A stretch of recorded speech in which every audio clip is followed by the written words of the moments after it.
Super, salut à tous, bienvenue sur l'Arène MMA. On est en direct de Floride, Coconut Creek, à 2 minutes de l'American Top Team, là où Jonathan Ramsey s'est installé de manière plutôt définitive, c'est ça? Ouais,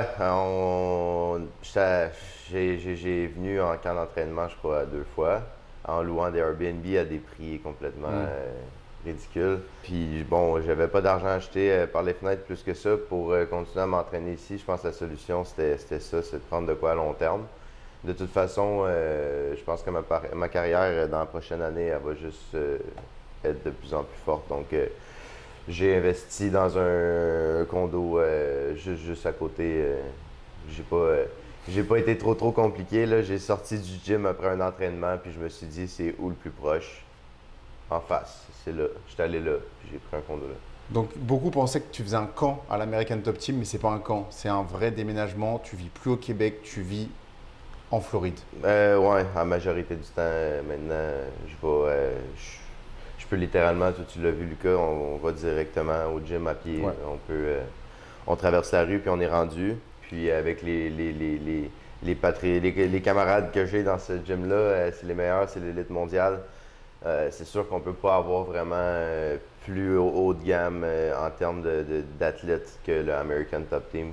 Donc, ceux qui connaissent pas l'American Top Team, c'est un gym que tu peux pas rentrer de même. Il n'y a pas personne qui peut entrer dans ce gym-là. Il faut que tu aies une invitation. Ensuite, tu as un try-out qui appelle. Il t'essaye, il t'envoie au loup.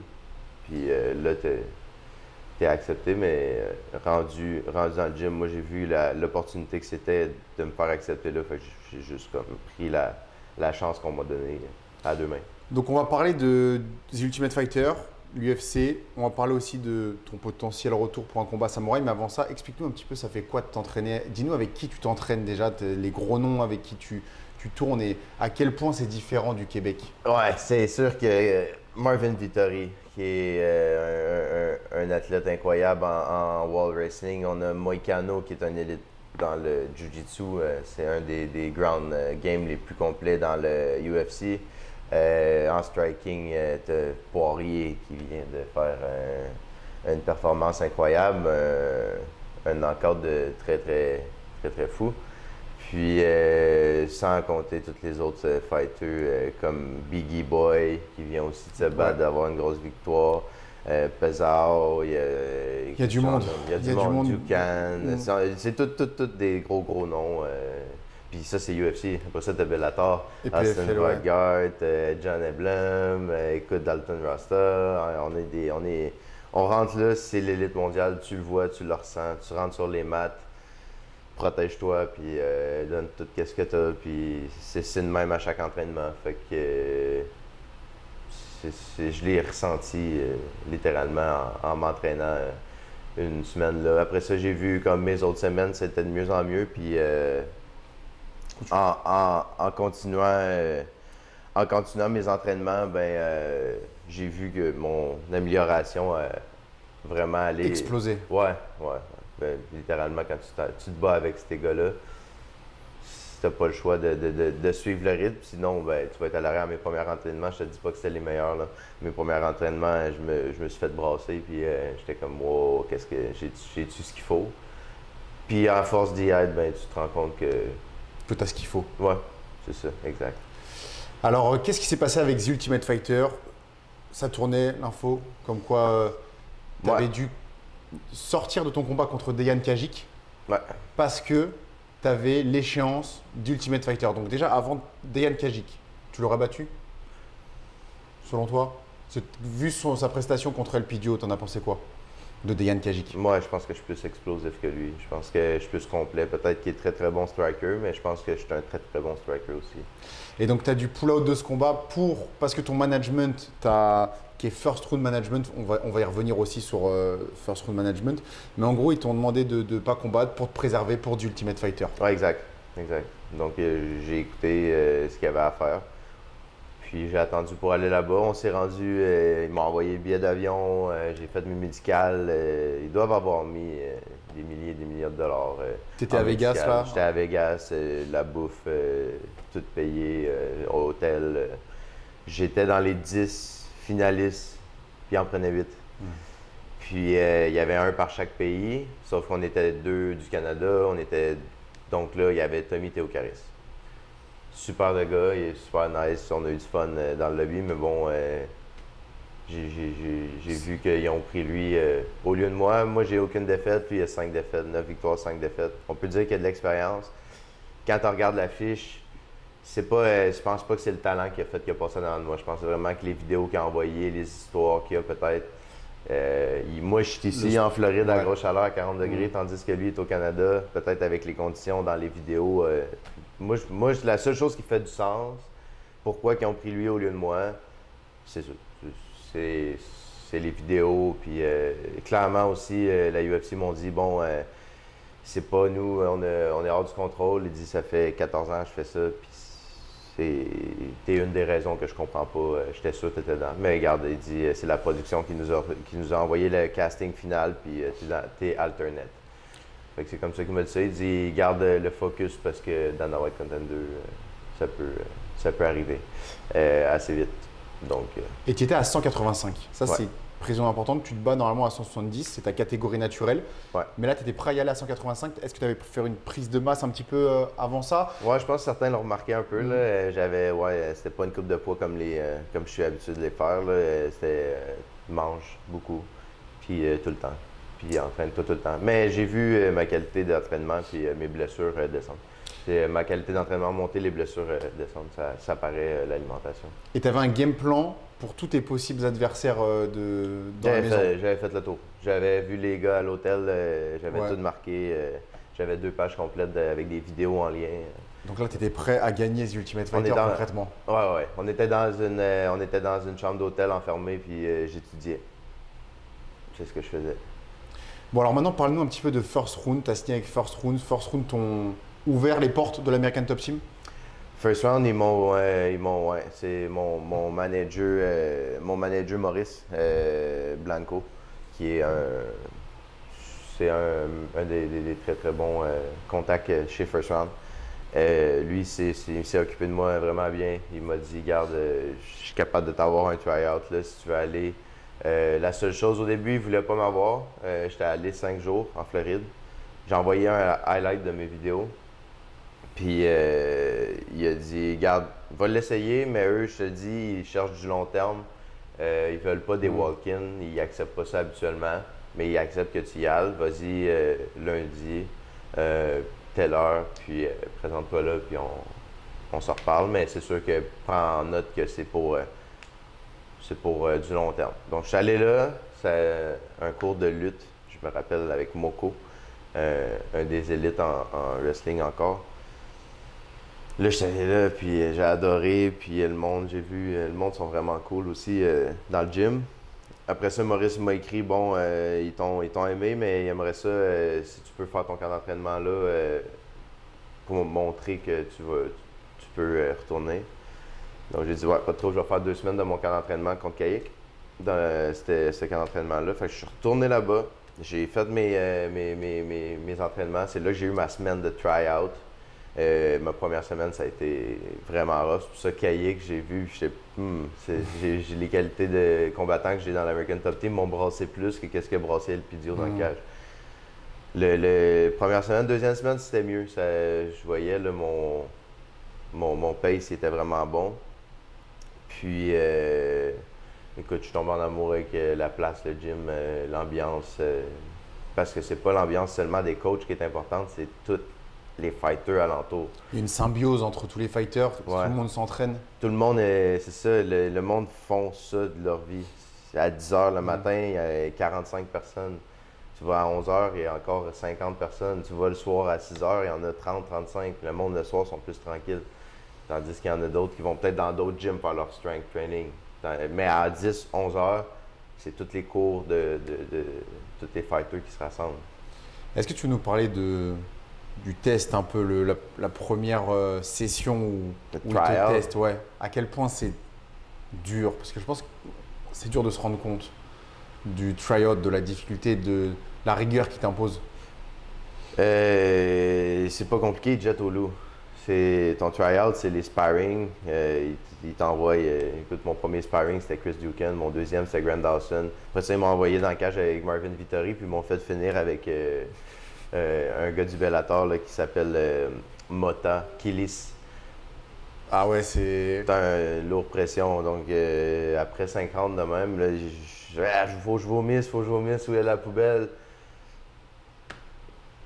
Swallow it, go run. C'est ça la réponse. C'était le tryout. Ils sont rough pour voir est-ce que tu vas réagir avec les coachs. Ils se calissent de toi, puis ils disent est-ce que la journée que ça va pas aller bien, tu vas lâcher ou je pense que c'est tout ça. Puis moi, ben, je suis du genre à fermer ma gueule puis faire qu'est-ce que j'ai à faire. Fait que Enval va courir, man. Au pire, je vais l'emballer puis je vais aller courir. C'est vrai, c'est ça que je vais faire, mais ça a juste bien passé. Puis bon, après ça, ils ont vu. Je suis venu ici, j'ai pris un condo, ça s'est su parce que j'étais dans le.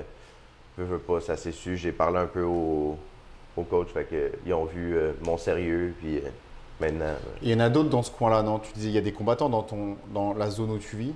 Tu m'as dit, il y avait. Pantoja, Dakota, la championne de PFL. On est 4, là. Il y en a un autre poids lourd. On est 4 ici, là, dans le complexe. Ok. Bon, ça c'est. Donc là, ça y est. Jonathan Ramsey, combattant de l'American Top Team, signé à First Round Management. Ouais. Potentiellement les Dana White Contender Series en juillet. Moi, je veux embarquer. C'est sûr que, garde, mon but, c'est l'UFC, j'ai tout le temps dit. Puis je pense que j'ai la capacité d'y aller. Donc, si j'ai la chance d'aller au Dana White Contender, tu y vas. Ouais. Mais tu sais, justement, First Round, ils ont tellement de gros combattants. Tu sens quand même que malgré tout, et puis ils ont aussi des footballeurs, ils ont énormément d'athlètes de qui ils s'occupent. Malgré tout, tu vois qu'il y a quand même une emphase qui est mise sur toi et qui s'occupe de toi très bien. Ah ouais.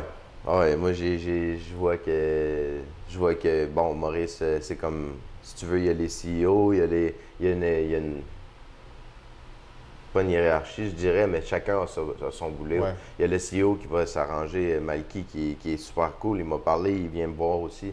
Mais c'est sûr que, comme tu dis, avec tous les fighters, il ne peut pas s'occuper de tout le monde. Donc, tu as après ça un peu les contremaîtres de tous les managers, que lui, c'est comme Maurice, il est là depuis le début, ça fait longtemps. Lui, il s'occupe de moi personnellement. Lui, je fonctionne. Au début, j'étais avec Maurice, avec Louis, qui est mon manager, qui est venu me chercher. Mais lui, après ça, ils ont comme vu, je pense, le potentiel peut-être un peu plus. Fait que là, il s'occupe beaucoup plus de moi. Moi, j'ai mis du sérieux, j'ai pris un condo, j'ai montré que je suis prêt à être all-in. Si vous mettez de l'énergie, je vais tout mettre moi aussi de mon côté. Avec ce sérieux-là, bon, lui, il m'a pris sous son aile. Puis c'est ça, avec les managers, après les personnes, c'est toutes des jeunes. C'est ce que j'aime beaucoup de First Round. L'ambiance est vraiment nice. Bon, eux, ils s'occupent vraiment bien. Moi, j'ai quoi que ce soit à demander, je texte lui, il s'occupe de moi. Puis, vraiment, peu importe c'est quoi la question, j'y envoie. Puis, Parfait. Mais bien sûr, je suis un boss, moi aussi, de compagnie. Et je sais que je ne texterai pas Maurice pour des niaiseries qu'il n'a pas besoin, qu'il n'a pas à faire. C'est clair. Mais des fois, Louis, il me dit c'était mieux de demander à Maurice pour ça. Jusqu'en juillet, il y a un Samouraï MMA. Donc là, on va rentrer dans le vif du sujet. Est-ce que tu as parlé à Daniel? Oui. Qu'est-ce qui se dit avec Daniel? Il y a plusieurs cartes sur table dans tout ça. Je pense que je peux choisir pour moi là-dedans comme qu'est-ce que je voudrais. Je pourrais donner des combats que certains veulent. J'ai plusieurs cartes. Je pense que j'ai Mallette, il est encore là à Achalédan, mais il a choqué son combat contre Kaïk. Moi, j'y avais dit fais des combats. Anyway, de toute façon, rien contre toi. Là, si on a fait notre fight, je comprends tout ça. Le fait que c'est une décision, même si c'était unanime, que tu as peut-être l'idée de tu aurais pu gagner parce que c'est une décision. Puis, mais comme moi, en ce moment, j'ai une carrière, puis c'est ma carrière, c'est pas la tienne. De toute façon, tout est chié dans la pelle avec ton poids, avec les conneries que tu fais. Fait que comme, travaille sur toi, fais tes combats. Moi, je suis déjà en train de travailler. Ça fait 1 an, j'ai pas lâché, j'ai continué. Puis même si je faisais pas de combat, tu l'as vu dans mes stories. Si tu es trop imbécile de voir mes stories, j'ai travaillé, j'ai fait des trucs. Là, live, je suis rendu là. Puis moi, pour aller où ce que je veux aller dans ma carrière, c'est pas en pensant à toi, en te donnant ta revanche que tout le monde chiale pour avoir. c'est de pogner le monde au-dessus de la liste. Pogner l'Ines qui est en train de descendre du UFC. Let's go, viens-t'en, on a des trucs à backer. Moi aussi, j'ai des trucs à backer avec l'Ines, autant que genre le combat Kamaled. Moi, j'ai jamais parlé après ça. C'était fini, c'était fini. Ouais, avec Mallet, il n'y a pas eu de combat. Il y a lui qui l'a pas digéré, mais ça, c'est correct. C'est une défaite quand tu ne l'as pas eu dans le pro, ça peut faire mal. Je comprends ça. Je le laissais avec sa famille parler de tout ça. Mais moi, j'ai des trucs avec l'Ines qui se sont passés, qui s'est passé pendant le combat de Mallette. Ouais. Moi, j'ai ça à régler. C'est là que ça a commencé la genèse de l'histoire. C'était au combat contre Mallette. T'as vu, on résume rapidement. J'étais dans la cage. J'étais à côté dans la cage de même. Il était là, l'autre bord. Et je l'entendais de lever son putain. Lève ton cul, lève ton cul. Parce qu'il était au sol, j'avais le dos first. Moi, je connais le MMA. Fait que je sais que c'est la technique à appliquer. Ouais. Mais pourquoi que c'est l'Ines qui est en train de te dire? Tu comprends? Alors qu'il faisait les commentaires à ce moment-là, il était commentateur télé. Exactement. Puis tu lâches ton micro pour aller coacher un combat que tu dis soi-disant impartial. Moi, dans cette vision de la chose-là, que j'ai juste dit, wow, man, t'es un two-face, qu'on appelle en bon québécois. T'es pas transparent. Là, Mais là, le fait que je l'expose, il l'a vraiment pas accepté, là, je pense. Là. Mais c'est sûr, je l'ai dit un peu cru en disant que j'allais aller dans l'UFC. En mettant un sur le nez, mais là, j'ai même plus de besoin d'aller dans l'UFC. On est dans la même ligne, il a signé avec catégoriquement la même organisation. Il me disait qu'il était intouchable. Et puis là, c'est le moment en fait pour que vous fassiez ce combat-là, parce que toi, selon toute vraisemblance, après tu vas partir à l'UFC. Donc là, on est dans le moment où vous vous croisez. C'est maintenant ou jamais un petit peu. C'est ça. Puis moi, écoute, mon épée est déjà sortie, tu comprends? Mon crayon est aiguisé. Signe le contrat demain. Mais je sais que lui essaie de repousser en disant qu'il veut se mettre peut-être 2-3 combats pour se remettre dedans.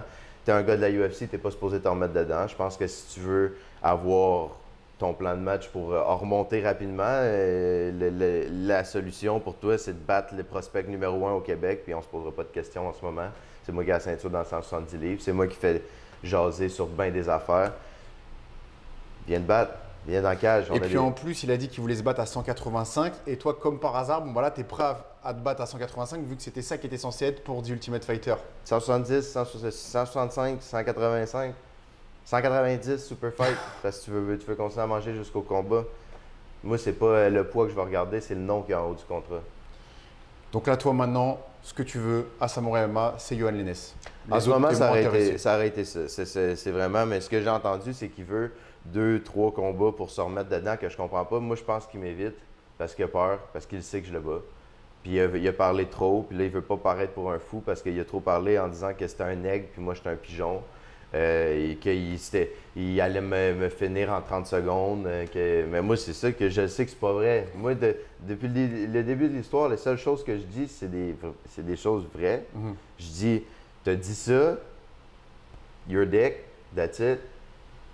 Accepte. Mais il avait même pas voulu accepter ce qu'il disait. Il a commencé à monter dans des scénarios de genre, je suis un aigle, t'es un pigeon, de là à faire des menaces. Ouais, man, c'est ce qu'on fait dans la vie, se battre. Je vais t'en mettre un sur le nez. Ça se peut que je t'en mette un sur le nez dans la cage. J'en ai reçu sur le nez et beaucoup.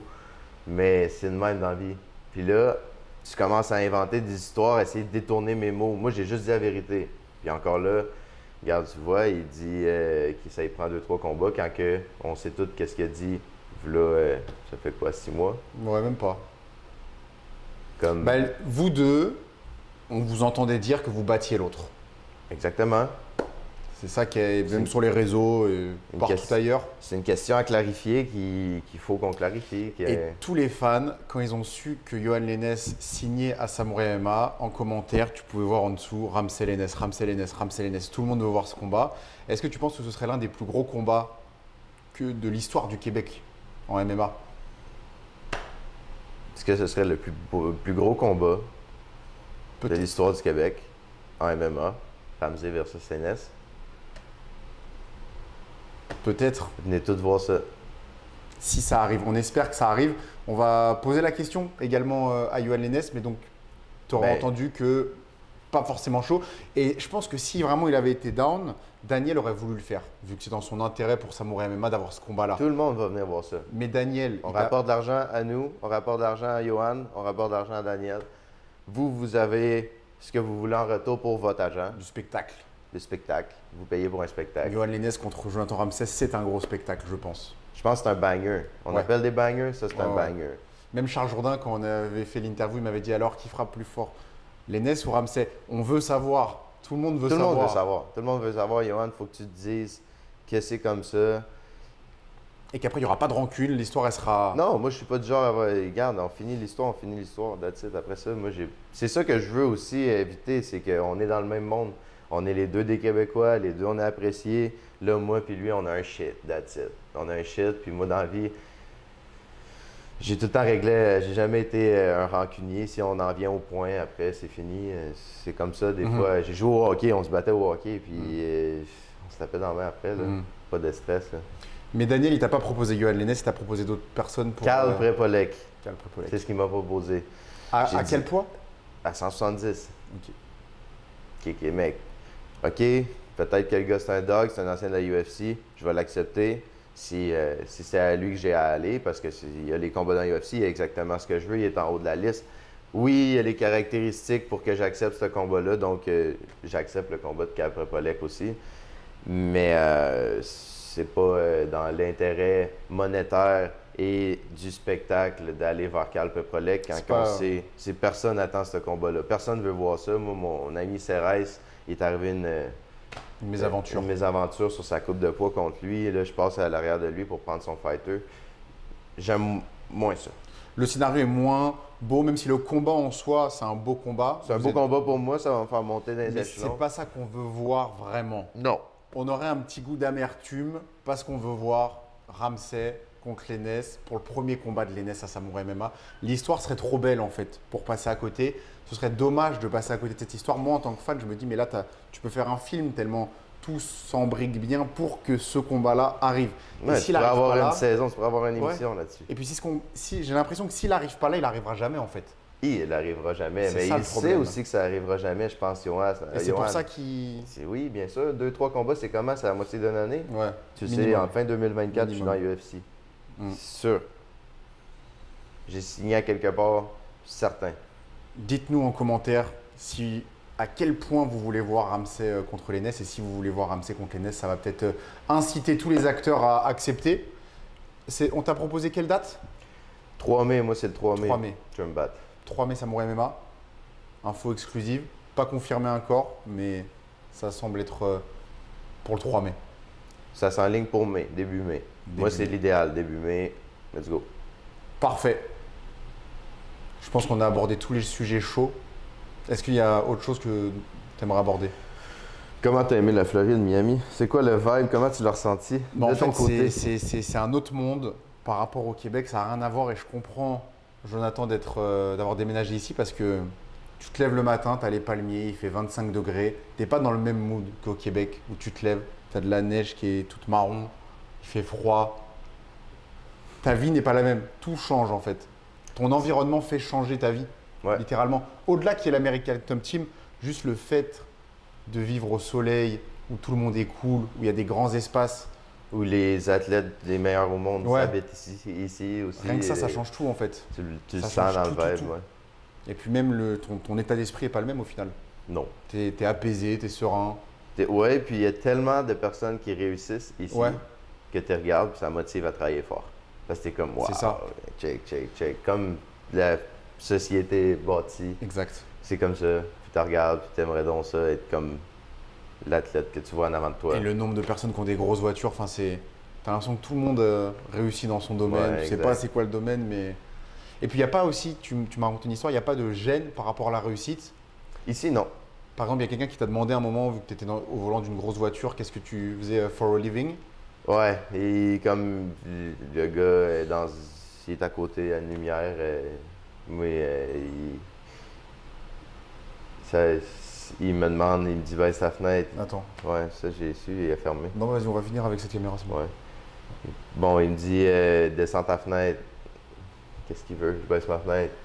What do you do for a living? Professional fighter. En voulant dire comme, bon, c'est quoi les chances que je tombe sur un fighter MMA? Il était comme, good man, nice car bro, nice car. J'étais comme, thanks. La mentalité vraiment à l'américaine. Ouais, c'est what's your name? Là, il était là, I got you. Là, il me montrait mon Instagram. J'étais comme, there you go. Puis c'est de même ici, le monde des thumbs up sur comment tu es habillé, te le disent. Je sais pas si t'es allé au dépanneur, t'as-tu croisé quelqu'un? Ouais. Bon matin, ils te l'as-tu dit? Ouais, les gens Good sont morning. souriants, sont gentils. C'est ça. Ils te disent que t'es bien habillé, ils te disent que t'as un beau char, ils te disent que. C'est pas comme au Québec, que comme ils te le disent pas, ils te jalousent. En tout cas, de ce que j'ai remarqué. En France aussi, c'est comme ça. Ouais. Parfait. Merci beaucoup, Jonathan, de nous avoir accueillis ici. Ça fait plaisir. On va revenir. On va revenir et puis let's go, Yohan Lennes. On accepte. Sign the contract. Sign the contract, big boy. Ciao tout le monde.